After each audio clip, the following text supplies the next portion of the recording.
for the generosity. And I want y'all to know that even though I haven't had the pleasure of meeting all of y'all individually, I'm extremely grateful for y'all. And on behalf of the student athletes here at BCC, I want to say thank you. My name is Ethan Allen. I'm a first-year student here at BCC. I'm proud to serve as a BCC student ambassador, as well as have the opportunity to be on the baseball team. I'm truly honored to be able to stand up here and speak today, and the timing of this speech could not have worked out better. When Ms. Nelson told me at the beginning of the semester that I'd be speaking on October 10th, in my head I thought, okay, cool, I'll get to talk to a handful of people. But then I found out it was a gym full of people. That's okay. The good news is I haven't taken a public speaking class, so I'll be able to use some of the skills I've been learning. Today I just have one goal, and that's that y'all get to know a little bit about me and how I got here to BCC. And one thing that will continue to come up is baseball. Baseball is and has always been such an important piece of my life, and I really don't know where I'd be today if it wasn't for baseball. My story, unfortunately, begins with a tragedy. A young woman in her mid-20s who was pursuing a promising music career was sexually assaulted leading to her pregnancy. That woman was my mom, Casey Allen. My mom is without a doubt my biggest supporter, my rock, and the strongest person that I know.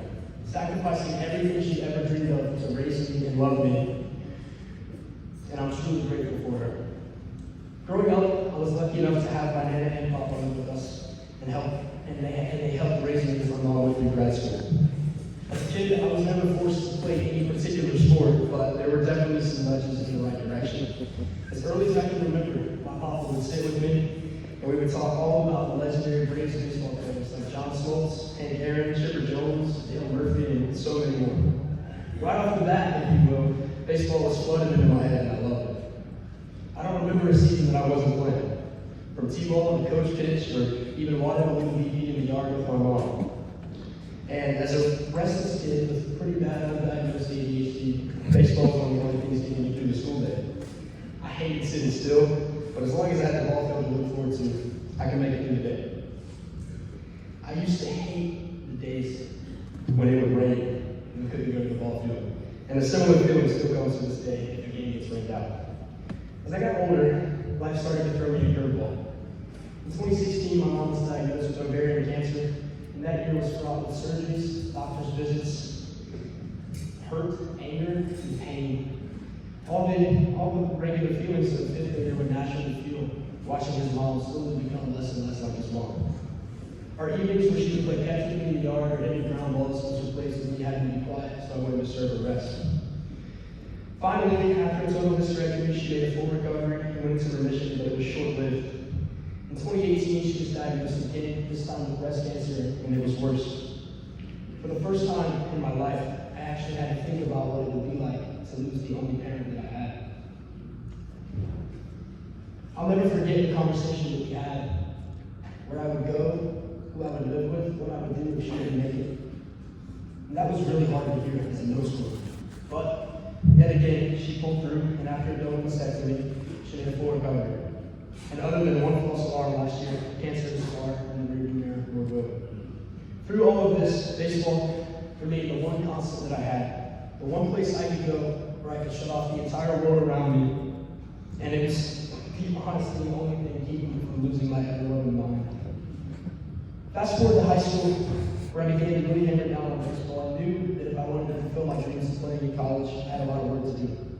Day in and day out, I fell in love with the process of working and developing and getting better.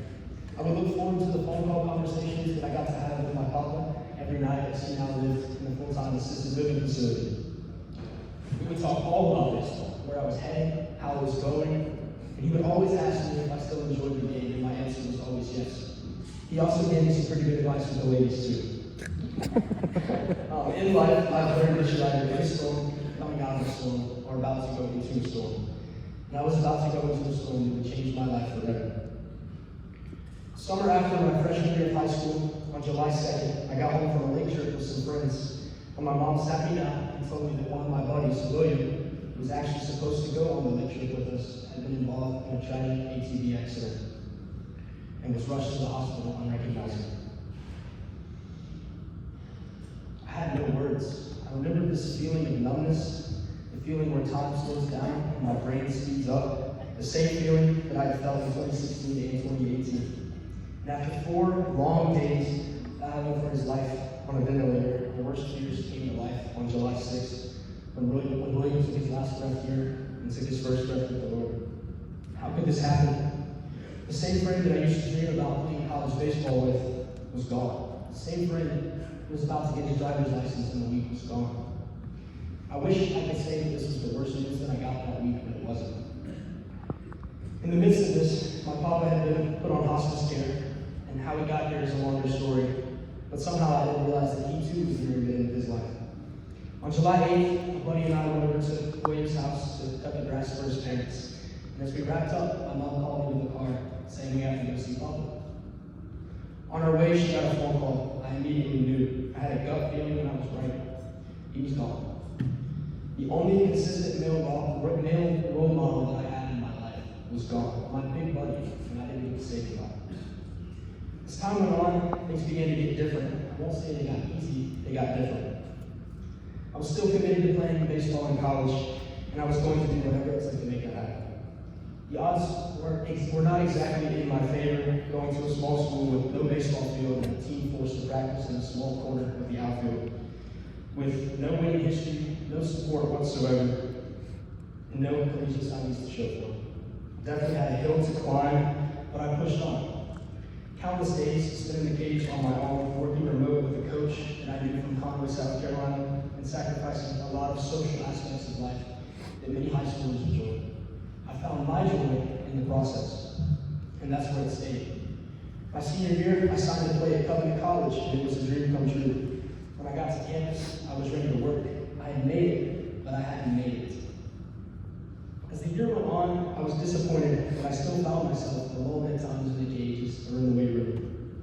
Surely a team of collegiate baseball players would have more commitment to their game than just what was required in practice. While it wasn't all bad, I did never feel like I was home. When school let out, I found myself playing summer ball in Myrtle Beach, South Carolina, and staying with my mom at my dad's house in Conway. As summer went on, I got involved with a great college ministry at Langston Baptist Church, meeting some of my best friends and surrendering my life to the Lord. Conway had become home, and I knew I had to move, but I was not ready to give up baseball.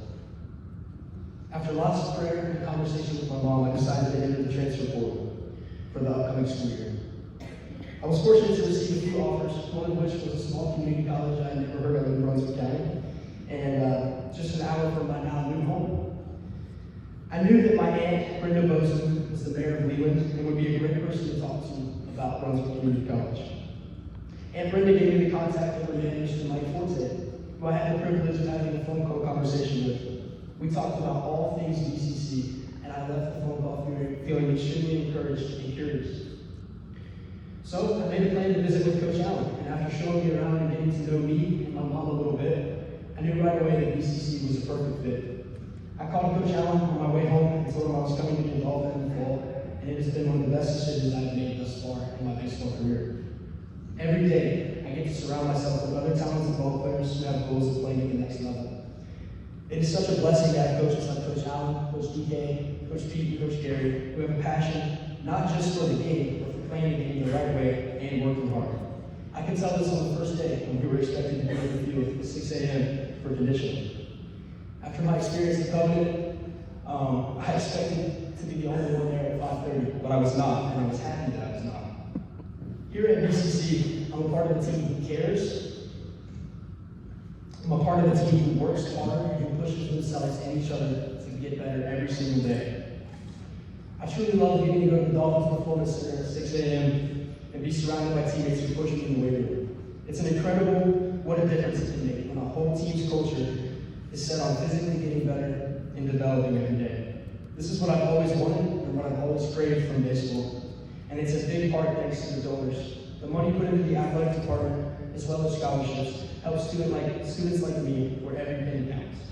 You're not just helping me play the game that I love, more than anything, but you're helping me achieve something that nobody can take away from me, and that is my education. My only regret is that I did not find BCC sooner. I would also like to invite all of y'all to watch us come play. We have a Blue Teal series coming up at the end of October 25th and 26th. Thank you so much for your time. It has been an absolute pleasure. you.